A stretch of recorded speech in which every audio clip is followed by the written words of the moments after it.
મારું નામ એમ.આર. ઝાલા, હું પોલીસ ઇન્સ્પેક્ટર છું. અત્યારે રાજકોટ સેન્ટ્રલ જેલ ડેપ્યુટેશન પર ફરજ બજાવું છું. અત્રેની રાજકોટ જેલ ખાતે છેલ્લા 14 વર્ષથી વધુ સમયથી સજા ભોગવતા પાકા કેદીઓ જેઓની 433 મુજબની જેલ એડવાઇઝરી બોર્ડ સમક્ષ જેઓના કેસ મૂકવામાં આવેલા હતા, જેની આ જેલ એડવાઇઝરી બોર્ડના અધ્યક્ષ શ્રી રાજકોટના આપણા ડીએમ સાહેબ, કલેક્ટર સાહેબ શ્રી પ્રભાવ જોશી સાહેબના અધ્યક્ષ સ્થાને એમના ચેરમેન પદે જેલ એડવાઇઝરી બોર્ડની કમિટી ભરવામાં આવેલી હતી. જે કમિટી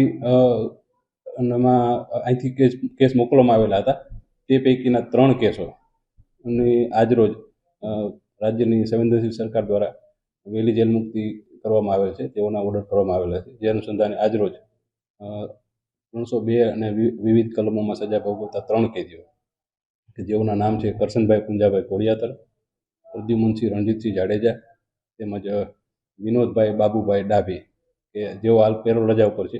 જેઓ પેરોલ રજા ઉપરથી આવતીકાલે હાજર થનાર હોય, ત્યારબાદ જેલ મુક્ત થશે. આ 3 કેદીઓના વહેલી જેલ મુક્તિ અંગેના હુકમો રાજ્ય સરકારે કરેલા છે, જે અત્રેની જેલ ખાતે આવેલ છે.